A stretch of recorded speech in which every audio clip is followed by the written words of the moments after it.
Gentleman yields back his time. The distinguished gentleman from Arizona is recognized. Thank you, Mr. Chairman. Thank you for holding this hearing today. Thank you to the witnesses for their testimony. I'm sorry I've missed most of it. GAO has estimated that the federal government improper payments totaled $236 billion in fiscal year 2023. Since 2003, it's estimated that the cumulative improper payments totaled $2.7 trillion. And while we will never know the exact total of improper payments made, that in and of itself, that statement in and of itself is a sad one to make. We won't know the total funds lost to fraud during COVID. GAO estimates that it exceeded $500 billion.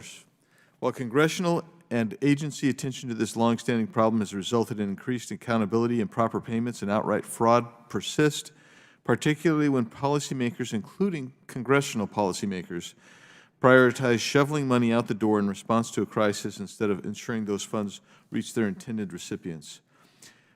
Ms. Williams-Brown, thank you for your testimony and for GAO's attention to improper payments. We appreciate that. In a 2022 review of COVID-19 relief programs entitled Emergency Relief Funds, significant improvements are needed to ensure transparency and accountability for COVID-19 and beyond. A very pithy title to your report. GAO made a number of recommendations for Congress to consider in order to reduce fraud in federal emergency programs. I'm happy to announce that my office has drafted a bill. It's actually in GAO's hands now for review to implement some of those recommendations.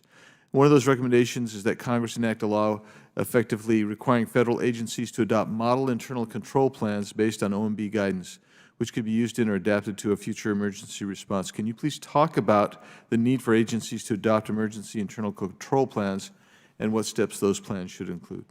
Absolutely. And thank you so much for your support on this endeavor. So what we really want OMB to do in conjunction with the agencies is to really think about how they will handle emergency situations before they happen. Trying to figure out what those upfront controls are in the moment, it's not going to happen. The priority is going to be getting the money out the door. And many of the controls that need to be in place are controls that need to be in place for existing programs. So it's not that they necessarily need to do something special or different, but it's making sure that agencies are building those controls in up front, having a plan in place, so they're thinking about it.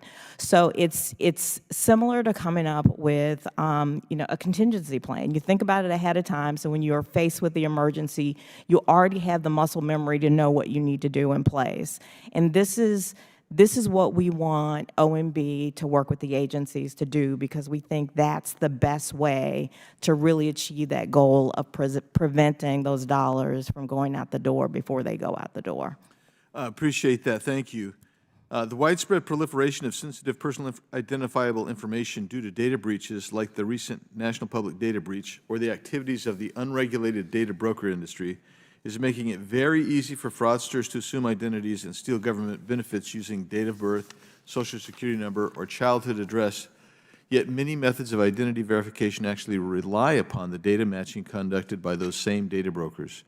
Some recommendations to Congress mention data matching as a useful tool to prevent improper payments. But as Congress is working to strike a balance on preventing fraud and protecting consumer privacy, can you speak to the pros and cons of deploying it as a fraud prevention solution? Ms. Brown. Identity verification is critically important. It is a complicated issue, but it's one that has to happen. I think Mr. Horowitz may be able to speak to it, but I think identity theft was a huge issue during the pandemic, as well as synthetic identities. That's a new complicating factor that makes it even more complicated to identify the fraud. So there was a perfect storm brewing as the pandemic hit, and the fraudsters were really ready to pounce because there was lots of readily available, personally identifiable information available on the dark web for them to exploit. Thank you. Now, Mr. Horowitz, this next three questions, I'm putting them into one compound question before I run out of time, because he'll let you run on and answer questions, but he's not going to let me run on too long. So here's my three questions for you. Last time you were here, I flagged that early implementation of ID verification technology in Arizona based on NIST digital identity guidelines is credited with preventing more than $75 billion in unemployment insurance fraud. There was 99% reduction in fraud in Arizona using that. What has prevented more states from implementing similar measures? How can Congress encourage states to consider identity verification technology or other anti-fraud tools more broadly? Now, while you're thinking about that, I'm going to ask the other question real quick, too. We wrote to you on August 22nd, 2023 about the IRS whistleblower cases and specifically the scope of your investigation of their claims of retaliation.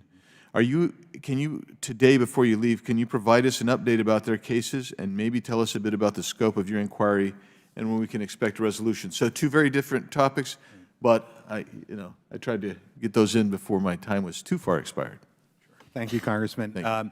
On the first issue, I think, as we've talked about during the hearing, we have, every state has its own workforce agency. They're at varying levels of sophistication on technology. Some of them have very old technology. Some of them have newer technology that makes it, frankly, a lot easier to implement some of the verification tools that you and I have talked about in the past. And so I think probably first and foremost, that's the overlying issue, which is I think it's very important for us to get a baseline understanding of where the states are, not to point fingers and wag fingers at people, but you can't know the scope of the problem unless you understand what they can and can't do. And I think that's very important up front. And so how do you get that? Well, I think what Congress needs to do, and we're happy to come and speak with you about this, is put together an effort with the Labor Department and the state workforce agencies, which, by the way, we worked with closely on pandemic-related issues, and understand how we can figure that out and how we can understand best what they need, and also what kind of identity verification tools will work for them and can work for them.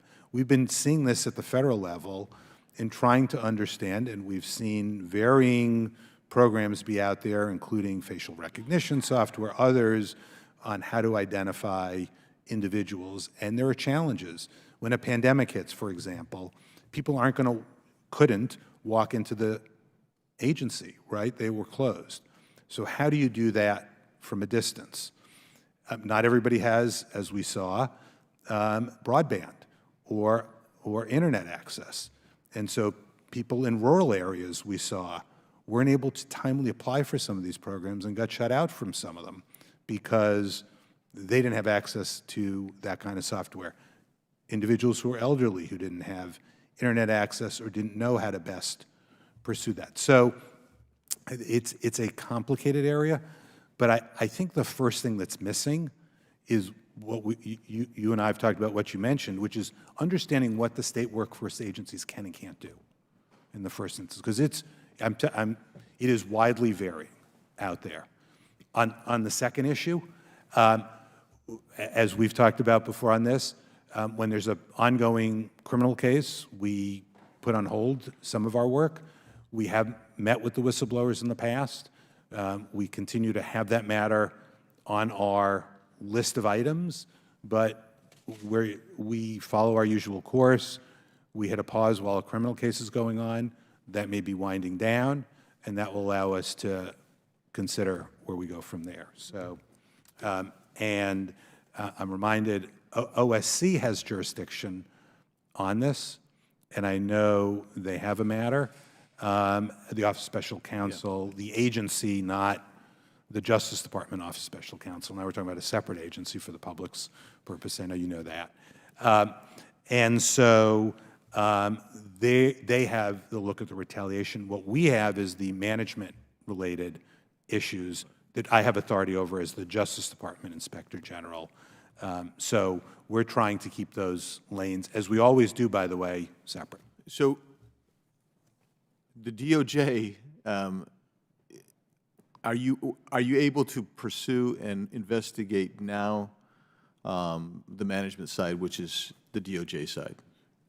If and when the criminal case gets completely resolved, which is, it's not completely resolved yet, we can then re-engage on that. And I'm happy to talk with you further about that, Congressman. Thank you, Mr. Chairman, and thank you for indulging me. Thank you.